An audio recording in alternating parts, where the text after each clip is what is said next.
नमस्कार। कर्नाटक की 224 सीटों पर फाइनल ओपिनियन पोल सामने आ चुका है। वोटिंग के ठीक पहले 7 बड़ी एजेंसियों के चुनावी आंकड़ों के हिसाब से काफी खलबली देखने को मिल रही है।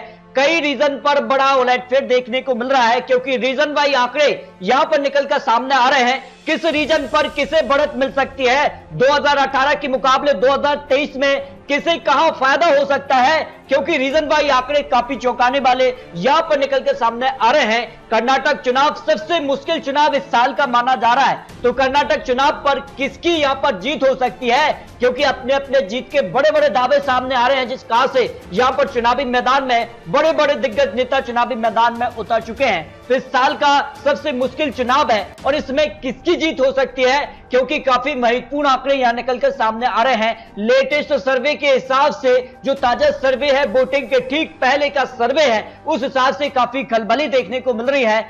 10 मई को यहां वोटिंग होने वाली है, तो वोटिंग के ठीक पहले प्रधानमंत्री मोदी जी के रोड शो ने कितना यहां पर चुनावी आंकड़ा बदला है, इस पर काफी महत्वपूर्ण आंकड़े सामने आ चुके हैं। यहां पर चुनावी मैदान में बीजेपी के बड़े बड़े दिग्गज नेता रहे हैं, जिसमें अमित शाह जी, राजनाथ सिंह हो, जेपी नड्डा जी हो और योगी आदित्यनाथ जैसे बड़े दिग्गज नेता यहां चुनावी मैदान में यहां पर चुनावी जनसभाएं कर चुके हैं। तो कांग्रेस को भारत जोड़ो यात्रा का कितना फायदा मिलेगा, कर्नाटक का चुनाव काफी महत्वपूर्ण रहा है। कांग्रेस ने भी 40 से ज्यादा बढ़िया रैली की है और इसमें राहुल गांधी की बड़ी बड़ी जनसभा देखने को मिल रही है, जिसमें बड़े बड़े वादे किए जा रहे हैं। प्रियंका गांधी भी लगातार यहां पर कर्नाटक का चुनावी मैदान में है। मल्लिकार्जुन खड़गे जैसे बड़े दिग्गज नेता चुनावी मैदान में है। कर्नाटक में हर 5 साल में सत्ता बदल जाती है, इस पर काफी महत्वपूर्ण आंकड़े सामने आ चुके हैं। 2008 में बदलाव देखने को मिला, बीजेपी यहां सबसे बड़ी पार्टी बनी, 2013 में कांग्रेस यहां सबसे बड़ी पार्टी बनी और 2018 में फिर बीजेपी बड़ी पार्टी बनी। लेकिन 2023 में कौन यहां सबसे बड़ी पार्टी बनेगी और किसे बहुमत का आंकड़ा मिलने जा रहा है, क्योंकि यहां पर सबसे महत्वपूर्ण इस राज्य को माना जा रहा है, क्योंकि इस राज्य के जो नतीजे हैं वो आने वाले लोकसभा चुनाव और विधानसभा चुनाव के लिए काफी महत्वपूर्ण माने जाते। तो सबसे पहले बात करते हैं कर्नाटक चुनाव पर। जो सबसे पहले ओपिनियन पोल, सबसे लेटेस्ट ओपिनियन पोल सामने आ रहा है, इंडिया टीवी का सबसे ताजा सर्वे आ रहा है। इसके अलावा और बड़ी एजेंसियों के भी आपको आंकड़े दिखाएंगे। तो यहां पर बात कर लेते हैं, इस एजेंसी के हिसाब से 224 सीटों का जो आंकड़ा बन रहा है। देखिए, कर्नाटक चुनाव का सबसे बड़ा मुद्दा कौन सा माना जा रहा है? बेरोजगारी 17%, महंगाई 25%, भ्रष्टाचार यहां 22%, विकास 15% और यहां संपादक मुद्दा भी 6% है। अन्य मुद्दे यहां 15% आ जाते हैं। इस हिसाब से कर्नाटक चुनाव में जो सबसे बड़ा मुद्दा बेरोजगारी का माना गया है। इस हिसाब से अगर बात की जाए तो इंडिया टीवी का जो सर्वे रहा है, इसमें अगर देखिए यहां रीजन बाई आंकड़े निकल कर आ रहे हैं। हैदराबाद कर्नाटक रीजन की 40 सीटों पर जो सर्वे है, उस हिसाब से बीजेपी को 6 सीटें मिल सकती हैं। 2018 में जहां बीजेपी को यहां 9 सीटों का नुकसान देखने को मिल रहा है 2023 के मुकाबले, वही कांग्रेस को यहां 11 सीटें प्लस हो सकती हैं, 32 सीटें कांग्रेस के पक्ष में जा सकती हैं। जेडीएस को यहां 2 सीटों का नुकसान हो सकता है, अन्य की बात कीजिए तो 0 सीट जा सकती है। आम आदमी पार्टी भी चुनावी मैदान में है, तो यहां पर हैदराबाद कर्नाटक रीजन की 40 सीटों पर कांग्रेस को फायदा मिल सकता है। ग्रेटर बेंगलुरु की 32 सीटों की बात की जाए तो यहां पर बीजेपी को 4 सीटें प्लस हो सकती हैं, या 15 सीटें बीजेपी के पक्ष में जा सकती हैं। वही कांग्रेस को 2 सीटों का नुकसान हो सकता है, 15 सीट पर कांग्रेस आ सकती है। और वही अगर बात की जाए जेडीएस को भी 2 सीटों का नुकसान हो सकता है, जहां 2018 में 4 सीट थी, लेकिन इस बार 2 सीटों का नुकसान उनको ग्रेटर बेंगलुरु की 32 सीटों पर हो सकता है। इंडिया टीवी का जो ओपिनियन पोल सामने आ रहा है, मध्य कर्नाटक की 21 सीटों पर बीजेपी को 4 सीटों का नुकसान हो सकता है, 13 सीटों पर बीजेपी को जीत की संभावना लगाई जा रही है। कांग्रेस को 4 सीटें प्लस हो सकती है, 8 सीट कांग्रेस के पक्ष में, जेडीएस 0 सीट, अन्य की बात की जाए तो 0 सीट। यानी सीधे तौर पर यहां पर मध्य कर्नाटका में बीजेपी और कांग्रेस में कड़ी टक्कर देखने को मिल सकती है। इसके अलावा बात की जाए तो कर्नाटक को लेकर जो तटीय कर्नाटका की 19 सीटें आती हैं, यहां बीजेपी को यह 15 सीटें मिल सकती हैं, 1 सीट का नुकसान हो सकता है। कांग्रेस को यहां 4 सीटें मिल सकती है, 1 सीट प्लस यहां देखने को मिल सकती है। तो सीधे तौर पर यहां बीजेपी को ज्यादा सीटें मिलने की संभावना लगाई जा रही है। यहां पर 19 सीटों का जो ओपिनियन पोल सामने आ रहा है। इसके अलावा बात की जाए तो बॉम्बे कर्नाटक की 50 सीटों का जो ओपिनियन पोल है, उस हिसाब से यहां बीजेपी को 29 सीटें मिल सकती हैं, -1 सीट का नुकसान हो रहा है। वहीं कांग्रेस को यहां 20 सीटें मिल सकती हैं। 2018 के मुकाबले 3 सीटों का फायदा मिलता नजर आ रहा है। जेडीएस को 2 सीटें कम हो रही है, 1 सीट पर जो है सीधे तौर पर कांग्रेस को 3 सीटों का फायदा हो रहा है। अन्य की बात की जाए तो 1 सीट अन्य के पक्ष में जा सकती है। इस तरह से अगर बात की जाए तो बॉम्बे कर्नाटक की 50 सीटों पर सीधे तौर पर यहां बीजेपी सबसे बड़ी पार्टी बन सकती है। वहीं अगर बात की जाए तो ओल्ड मैसूर की 62 सीटों के लिए जो ओपिनियन पोल सामने आ रहा है, यहां बीजेपी को सीधे तौर पर -8 सीट यानी 7 सीटों पर बीजेपी यहां जीत दर्ज कर सकती है। कांग्रेस को 8 सीटें प्लस हो सकती है, 26 सीटें कांग्रेस के पक्ष में। भाई जेडीएस को यहां पर 1 सीट प्लस हो सकती है, यहां पर 28 सीटें उनके पक्ष में जा सकती हैं। तो यानी ओल्ड मैसूर की 62 सीटों पर यहां सबसे ज्यादा सीटें जेडीएस के पक्ष में जाने की संभावना लगाई जा रही है। भाई अगर बात की जाए तो इस तरह के अगर ओपिनियन पोल के आंकड़े बनते हैं तो फिर जेडीएस किंग मेकर की भूमिका में आ सकते हैं, तो शंकु सरकार बनने के चांसेस दिखाई देते हैं। उस हिसाब से अगर देखा जाए तो फिर कांग्रेस के साथ जेडीएस मिल सकती है, इस पर 40% लोगों का मानना है।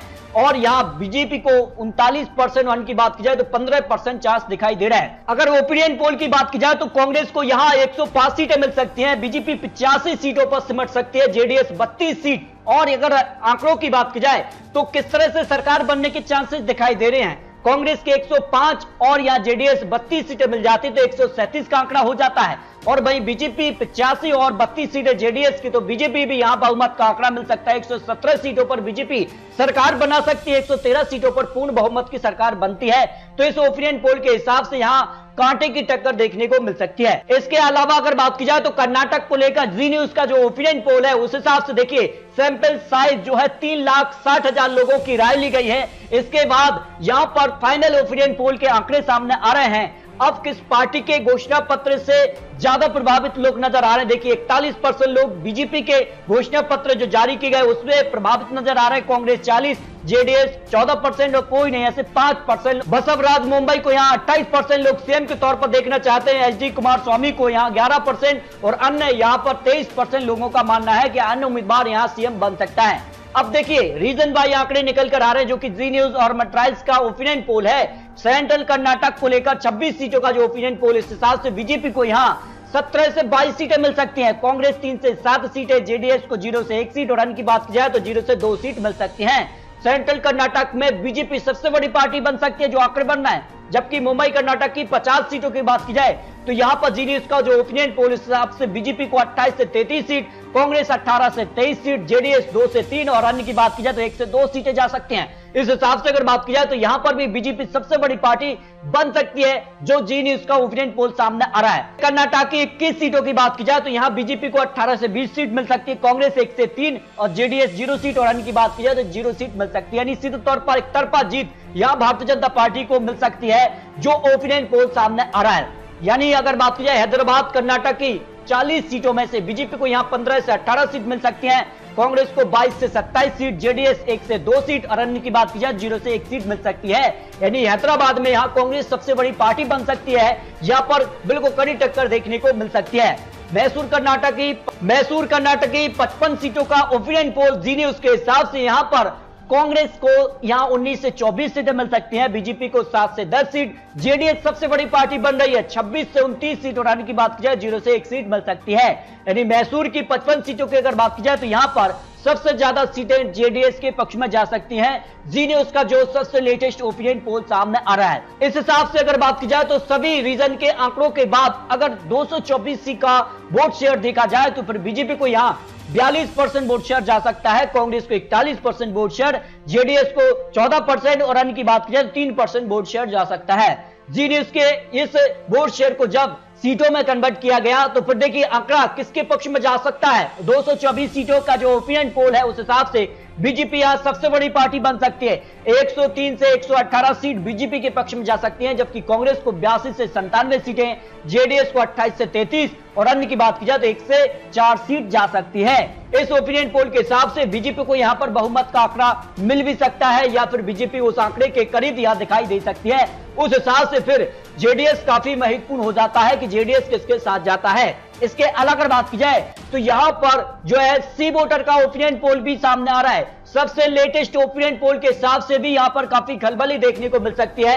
सीएम की पसंद कौन यहां पर दिखाई दे रहा है, यहां पर बात की जाए तो मुंबई को 31% लोग मान रहे हैं, सिद्धरमैया को 42% सीएम के तौर पर देखना चाह रहे हैं, कुमारस्वामी 21%, यहां पर डीके शिव कुमार 3%, अन्य उम्मीदवार को 3% लोग मान रहे हैं जो सी वोटर का ओपिनियन पोल सामने आ रहा है। अब रीजन बाई आंकड़े आपको अगर दिखाएं तो फिर इस किस रीजन में किसे बढ़त मिल सकती है। देखिए कर्नाटका को लेकर जो मुंबई कर्नाटक की 50 सीटें सी वोटर के सर्वे के हिसाब से यहां बीजेपी को 22 से 26 सीटें मिल सकती हैं, भाई कांग्रेस 24 से 28 सीट, जेडीएस को 0 से 1 सीट और अन्य की बात की जाए तो अन्य के पक्ष में भी 0 से 1 सीट जा सकती है।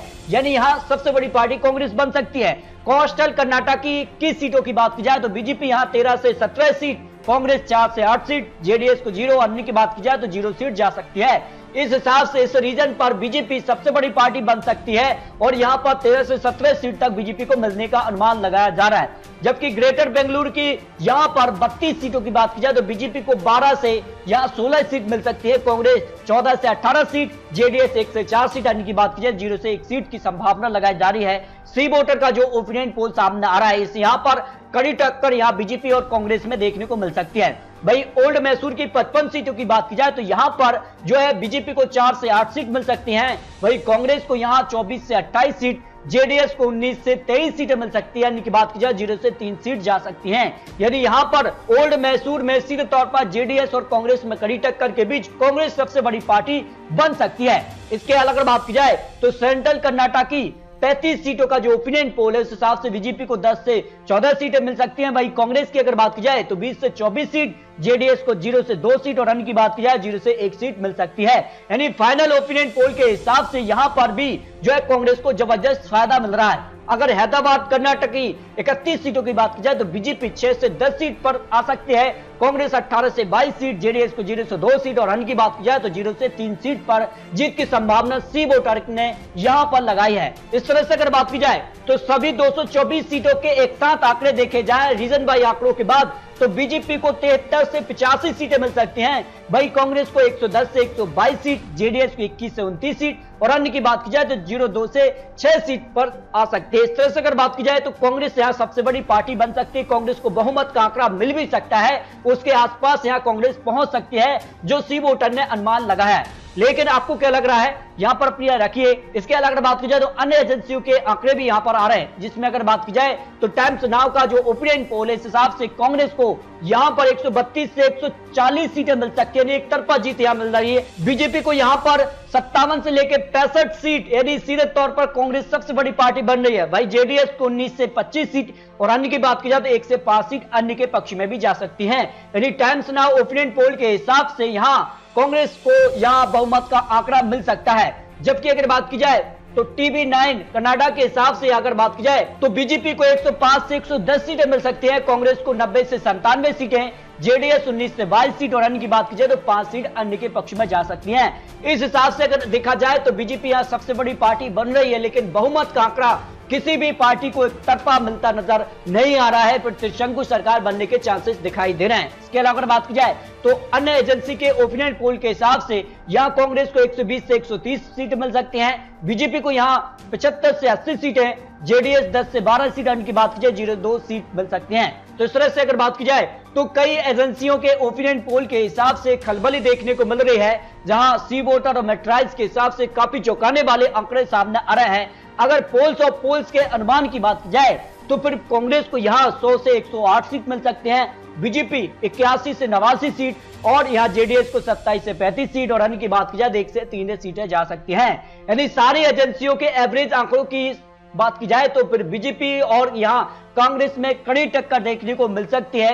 त्रिशंकु सरकार बनने के चांसेस सबसे ज्यादा दिखाई दे रहे हैं और कर्नाटक इस साल का सबसे मुश्किल चुनाव इसलिए ही माना जा रहा है क्योंकि आने वाले वक्त में यहां कई विधानसभा चुनाव भी होने हैं और इस राज्य के जो नतीजे होंगे वो विधानसभा चुनाव और लोकसभा चुनाव के लिए काफी महत्वपूर्ण हो जाते हैं, क्योंकि हर 5 साल में यहां सत्ता बदल जाती है। जो 35 साल का रिकॉर्ड रहा है उस हिसाब से भी काफी महत्वपूर्ण माना जा रहा है। जिस कहा से हिमाचल में कांग्रेस की वापसी हो गई थी इसी आंकड़े के तहत, तो कर्नाटका में क्या वापसी होगी ये तो आने वाला वक्त ही बताएगा। तो आपको क्या लगता है प्रिया रखिए। आपको बता दें ये चुनावी आंकड़े चुनावी अनुमान है और ऐसे में जो वक्त बचा है उस वक्त के बीच किस कार की बड़ी बड़ी जनसभाएं होती हैं, चुनावी वादे होते हैं और जनता किसके पक्ष में वोट करेगी ये तो 10 मई को जनता ही तय करेगी। तो आपको क्या लगता है प्रिया रख सकते हैं, क्या बीजेपी कमल खिलाने में बरकरार रहेगी या कांग्रेस की वापसी हो सकती है? इस पर अपनी रखिए क्योंकि 13 मई को फाइनल नतीजे सामने आ जाएंगे। तो मिलते हैं दोस्तों और लेटेस्ट और महत्वपूर्ण विश्लेषण के साथ, तब तक के लिए जय हिंद जय भारत।